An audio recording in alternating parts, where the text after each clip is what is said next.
बिस्मिल्लाहिर्रहमानिर्रहीम। अस्सलाम वालेकुम नाज़रीन, प्रोग्राम जवाब हमले के साथ मियां तारिक हाज़िर खिदमत है। नाज़रीन इकराम, जिसे पिया चाहे वही सुहागन, ये मसदाक पूरी उतरती है, मिसाल पूरी उतरती है राजा परवेज़ अशरफ पर। माजी के राजा रेंटल साहब आज पाकिस्तान की वजारत उज़्मा तक जा पहुंचे हैं। वजारत पानी व बिजली में रहते हुए उन्होंने जो घपले किए, जिस तरह के उन्होंने रेंटल पावर प्रोजेक्ट्स में जिस तरह के किकबैक्स और कमीशन लिए, जो उन पर मुकदमात हैं जिनमें वो उनके खिलाफ तहकीकात से साबित हो चुका था है, उसके बावजूद पीपल्स पार्टी की क़यादत ने, आसिफ अली ज़रदारी साहब ने उनको वजारत उज़्मा का उम्मीदवार नामजद करके एक दफ़ा फिर अदलिया के साथ एक रिफ्ट पैदा करने की कोशिश की कि आप जो मर्जी कर लें, हम तो अपनी मर्जी से ही काम करेंगे। अब राजा परवेज़ अशरफ साहब जो आजकल खैर सगाली दौरे और अपनी इत्तेहादी पार्टियों के शुक्रिया अदा करने के लिए जो है आज कल गढ़ी खुदाबख्श में थे, फिर आज कराची पहुंचे हैं। आज उन्होंने फंक्शनल लीग के सरबराह से भी मुलाकात की, फिर 90 भी हाजिरी दी और उसके बाद शायद आज ANP वालों से भी मुलाकात करें, लेकिन ANP के वफद ने उनसे गवर्नर हाउस में मुलाकात से इनकार कर दिया। ये शायद एक ऐसी डेवलपमेंट थी कि जिसका शायद उनको अंदाजा नहीं था, लेकिन ANP चूंकि एक उनकी खास इत्तेहादी है, सिंध में भी, खैबर पख्तूनख्वा में भी और वफाक में भी, जिसकी वजह से वो ANP को शायद नाराज नहीं करेंगे, उनको मनाने की फिर कोशिश करेंगे। आगे चलते हैं, दूसरी तरफ देखते हैं कि क्या यहां पर आकर वो काम जो गिलानी साहब ने नहीं किया था, यानी मेमो स्कैंडल के हवाले, सॉरी यानी कि जो NRO स्कैंडल के हवाले से जो चीजें थी उस पर वो खत नहीं जो उन्होंने लिखा, वो क्या खत लिखेंगे। अब राजा परवेज अशरफ की जो गेंद है वो उनके कोर्ट में है कि वो अगर खत लिखते हैं तो वो किस तरह लिखेंगे, और अगर नहीं लिखते हैं, एक तरफ तो उन्होंने ये कहकर अपने आप को बरी ज़िम्मा करार दे दिया है कि मुझ में और गिलानी में कोई खास फर्क नहीं है, तो इसका मतलब यही है कि वो शायद आने वाले दिनों में कोई खत लिखने की उनसे तवक्को नहीं है, और हो सकता है कुछ दिनों के बाद सुप्रीम कोर्ट के हत्थे ये चढ़ जाए फिर दोबारा इसी केस में और इनको भी फारिग कर दिया जाए। पीपल्स पार्टी को एक और सियासी शहादत मिल जाएगी और वो मजलूम बनकर अवाम के पास जाएंगे कि 4.5 साल की लूटमार के बाद अब वो ये कहेंगे कि हमें तो काम नहीं करने दिया जाता। तो ऐसी सूरत में क्या होगा। दूसरी तरफ हम देखते हैं कि तहरीक इंसाफ हैदराबाद में कामयाब जलसा करती है, उसके बाद ANP ने कराची में जलसा किया, मुत्तहिदा कौम गवर्नमेंट ने पश्तून भाइयों के लिए जो है वो कराची में एक जलसा किया, उसके बाद जमात इस्लामी ने भी कल कराची में जलसा किया। ये जलसे जो हैं ये पाकिस्तान की सियासत में मोबिलाइज, अवाम को मोबिलाइज करने के लिए जो काम शुरू हो रहा है, इनके नताइज क्या निकलेंगे। क्या अवाम इन्हीं जलसों के जरिए फिर इन्हीं लोगों को मुंतखब कर लेगी, या अवाम किस नए लोगों को देखेगी जो पाकिस्तान के लिए, पाकिस्तान के बेहतर मुस्तकबिल के लिए काम करेंगे। नाज़रीन, आज हमारा जो टॉपिक है वो है राजा रेंटल की वजारत उज़्मा और एक और राउंड, ये हमारा आज का मौजू है। और इस पर बात करने के लिए हमने दावत दी है, पीपल्स पार्टी वालों को दावत दी थी लेकिन वो शायद आना नहीं चाहते थे, क्या वजह है। लेकिन इस वक्त मेरे साथ स्टूडियो में मौजूद हैं जनाब असदुल्लाह भुट्टो साहब, अमीर जमात इस्लामी सिंध हैं, और इनके साथ तशरीफ रखते हैं जनाब नजीब हारून साहब, सीनियर वाइस प्रेसिडेंट हैं पाकिस्तान तहरीक इंसाफ के से इनका ताल्लुक है, और जहांगीर सैयद साहब हैं, सीनियर सहाफ़ी, तजज़ियाकार और एंकर पर्सन है, मेरे साथ स्टूडियो में मौजूद है। मैं बड़ा मशकूर हूँ आप तशरीफ लेके।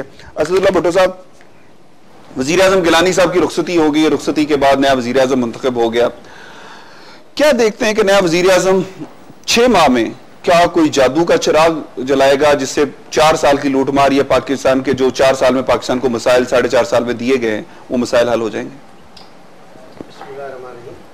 मियां साहब, बात यह है कि हुकूमत ने जब 4.5 साल में कुछ नहीं किया तो 6 महीने में क्या कर लेगा। सही कहते हैं जिसने चढ़ते हुए कुछ नहीं किया तो उतरते हुए क्या कर लेगा। सही, ये तो वक्त गुजारी वाली बात है कि वज़ीर आज़म साहब के पास हैं 6 महीने, क्योंकि उसके बाद जो है नए इलेक्शन के लिए नया वज़ीर आज़म जो कि केयर टेकर के तौर पे आएगा उसका आना है।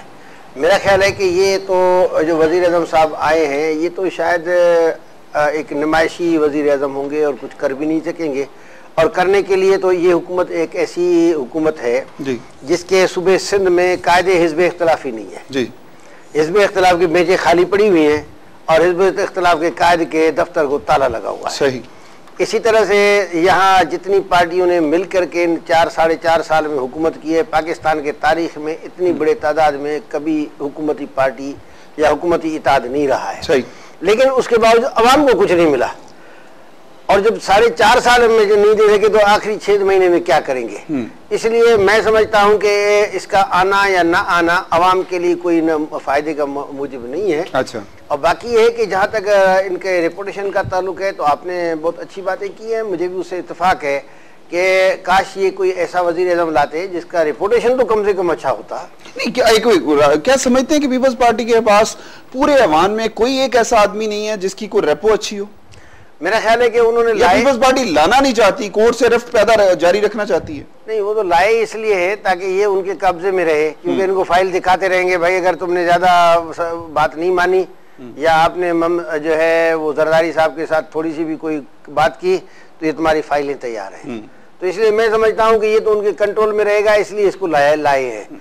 वरना तो जाहिर है कि पीपल्स पार्टी में और भी लोग हैं और उसके आने से शायद कोई अच्छे लोग भी आ सकते थे। नजीब साहब, क्या देखते हैं आपके जिस तरह का अब सिनेरियो डेवलप हो रहा है, एक तरफ वो इत्तेहादियों से तशक्कर के लिए उनके यहाँ जा रहे हैं और दूसरी तरफ क्या अगले 6 महीने वो इज़हार तशक्कर ही करते रहेंगे वज़ारत उज़्मा के लिए, कुछ इस पाकिस्तान के अवाम के लिए कुछ काम भी करेंगे? मेरे ख्याल में 2 काम उन पर फर्ज है कि एक तो जो उन्होंने अवाम की तस्दीक की है ना, क्योंकि ये देखें कि इससे बड़ी अवाम के साथ जाती नहीं हो सकती कि इन हालात के अंदर अगर अल्लाह ताला ने एक मौका फराम कर दिया था कि एक प्राइम मिनिस्टर जिसको निकाल दिया गया, जो जाने पे तैयार नहीं था और वो पूरे सिस्टम से, पूरे निज़ाम से, सुप्रीम जस्टिस के निज़ाम से बगावत पे तुला हुआ था, लेकिन अल्लाह ताला के फजलो करम से, और आप ये देखें कि 4.5 साल बदनसीबी उस शख्स की भी और इस कौम की भी कि 4.5 साल वो रूल करता है और उसके बाद जब वो हटा है तो इस मुल्क के किसी एक अखबार ने भी इदारिया भी नहीं लिखा, किसी ने उसका शोक भी नहीं मनाया, क्योंकि ज़ाहिर बात है कि जब आप मुल्क के कानून और आइन की धज्जियां उड़ाएंगे तो ये कौम आपको कभी भी माफ नहीं करेगी। ये भी तो तारीख है ना, पाकिस्तान की तारीख का पहला वजीर आज़म जिसे नाअहल करार दिया गया है। ये भी देखे ना, लेकिन वो क्या कर रहे थे कि अपने सदर के साथ, आसिफ जरदारी साहब के साथ वफादारी निभा रहे थे। हो सकता है उनको जो इनाम मिलना था वो पहले मिल गया, बाज़-औक़ात इनाम बाद में मिलता है, उन्हें पहले मिल गया। अब अगले वाले जो आए हैं उनको भी एक इनाम दिया गया और वो अब उसका शुक्रिया अदा करने जा रहे हैं। मैं समझता हूँ कि जिस पार्टी के दफ्तर वो शुक्रिया अदा करने जाएं उसके लिए ये जिल्लत का मुकाम है। और पाकिस्तान के अवाम, मैं समझता हूँ, उसको आइडेंटिफाई इसलिए करें क्योंकि वजह उसकी ये कि ये एक अपॉर्चुनिटी थी, एक मौका था कि जैसे आप खड्डे की तरफ जा रहे हैं, आप निकल आए उसमें से, उस गड्ढे में से बाहर निकल आए, और ये एक मौका था। लेकिन जब ये राय साहब को दिया गया है तो मैं समझता हूँ पूरी कौम के अंदर एक नाउमीदी की कैफियत है। और मैं ये जरूर है कि जरदारी साहब ने जो माहौल तारी किया है वो एक खौफ का भी और इस यकीन का कि जी हम दंदनाते फिरेंगे, हम जिसको चाहे लाएंगे, फिर उसको खींचेंगे, और मुल्क के अंदर हालात की बेहतरी की जो भी उम्मीद थी कि आखिरी दौर में, और मैं समझता हूँ ये आने वाली हुकूमत के लिए चैलेंज को बड़ा कर देंगे, क्योंकि हालात दिन ब दिन, चाहे वो महंगाई हो, चाहे वो बेरोजगारी हो, चाहे वो ये जो था, ये तो सबसे बड़ी सबसे बड़ी नाकामी तो ये जो बिजली का मसला था ना, जो शख्स एक वजारत नहीं चला सका, वो मुल्क क्या चलाएगा? हमसे किए गए वादों को पूरा नहीं कर सका। बिल्कुल पता फरमाया कि जो शख्स वजारत नहीं चला सका वो मुल्क क्या चलाएगा? मुल्क को उसको सौंप देना जो है ये सिर्फ पाकिस्तान के अंदर ही हो सकता है। पाकिस्तान के अवाम के साथ जुल्म है, ये पाकिस्तान के अवाम के साथ बहुत तज़ीम सलूक है। एक चीज बताइएगा जहांगीर साहब कि अगर वजीर आजम, साबिक वजीर आजम गिलानी साहब, अगर जिस वक्त अदालत ने उनको कन्विक्ट किया था 30 सेकंड के लिए, तो अगर वो उस वक्त रिजाइन करके चले जाते तो कम से कम पार्लियामेंट के मेंबर भी रहते, वजारत उज़्मा जाती। अब वो 5 साल के लिए नाअहल हो गए हैं। क्या इतनी बड़ी जिल्लत के बावजूद वो जिस तरह कहते हैं कि अगर किसी के खिलाफ कोई फैसला आता है तो वो कहता है जी मेरे साथ ज्यादती हो गई है, और अगर किसी के हक में फैसला आता है तो वो कहता है जी मेरे साथ ठीक है, और वो अगर मेरे खिलाफ कोई फैसला आ जाए तो मैं भी ये कल को जाके कह दूंगा जी मेरे खिलाफ तो साजिश और कॉन्स्पिरेसी क्रिएट की गई है। क्या कहते हैं कि गिलानी साहब के बाद अब ये जो नया वजीर आजम है, गिलानी साहब का माजी को देखते हुए और पीपल्स पार्टी की इस हुकूमत में, और अब इस नए वजीर आजम से क्या तवक्कुआत हैं? देखिए जी, ये जो सियासी जमातों के जो रहनुमा होते हैं बड़ी फार्मूला सी बातें करते हैं, और ऐसा लगता है कि उनकी ये जिम्मेदारी बन गई है कि वही प्रोपेगेंडा करे जो उनकी पार्टी को फेवर करते हैं। सही। लेकिन ये देखना चाहिए कि उनकी साइकी क्या है, उनकी मजबूरी क्या है।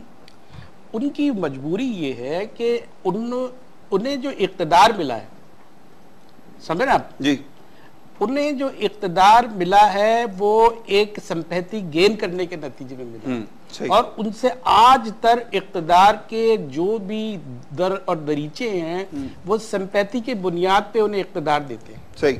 अब वो फजा को कैसे खत्म कर सकते हैं? अब वो उस तरह जो है ना कोई शहीद तो वो नहीं है। बेनज़ीर भुट्टो ने वो शहादत दी, अपनी जान दी सियासी जद्दोजहद में, उनसे ये लोग इख्तलाफ भी कर सकते हैं, लेकिन बहरहाल जो है वो एक जद्दोजहद के नतीजे में कुर्बान हुई। उसके नतीजे में क्या हुआ कि जरदारी साहब को इख्तिदार मिला। अब वो सूरत हाल, हमदर्दी की सूरत हाल कैसे पैदा की जाए? क्या अगर वो ये एक्सरसाइज प्रोलॉन्ग नहीं की जाती, अगर इसको इस तरह जो है चैलेंज नहीं किया जाता, इसको जो है वो सारी दुनिया को ये दिखाया जाता है कि हमारे साथ ये कुछ अदालत कर रही है, ये कुछ लोग वकला कर रहे हैं, ये जो है अवामी एक आवाज, ये एक लीडर उभार रहे हैं हमारे खिलाफ है, ये हमें खत्म करना चाहते हैं, उससे एक फजा पैदा हुई। अब क्या हुआ, ये तो हो गया। अब उसी फजा को बरकरार रखने के लिए राजा साहब आ गए। अच्छा एक चीज बताइएगा, राजा साहब ये चाहेंगे ये कि राजा साहब की जल्द से जल्द कुर्बानी, उनसे आप उम्मीद बताइएगा, कहा जाता है कि पीपल्स पार्टी की हुकूमत इस सारे इशू को अगस्त के एंड तक प्रोलॉन्ग करना चाहती है ताकि वो एनआरओ के हवाले से खत ना लिखा जा सके स्विस कोर्ट्स को, और अगस्त एंड के बाद वो उसकी वो टाइमिंग खत्म हो जाएगी, उस खत को दोबारा लिखा ही नहीं जा सकेगा। भाई देखें, इलेक्शन कमीशन के जरिए एक मूव होनी थी और जो है वजीर आजम को जाना था, लेकिन क्या हुआ, अदालत ने फैसला दिया, उसने वर्डिक्ट दे दिया, ठीक है, कि वजीर आजम नो मोर। ठीक, अब क्या होगा कि ये जो खत लिखने की अभी ये मूव चलेगी कोर्ट की तरफ से, सही, अब ये सारी झंझटें खत्म हो जाएंगी और डायरेक्ट जो है वो जानते हैं ना सब कुछ कि ऐसा नहीं हो पाएगा, ये नया वजीर आज़म भी इसीलिए आया है कि ये चला जाए, इसीलिए लोगों को इससे उम्मीद भी नहीं रखनी चाहिए।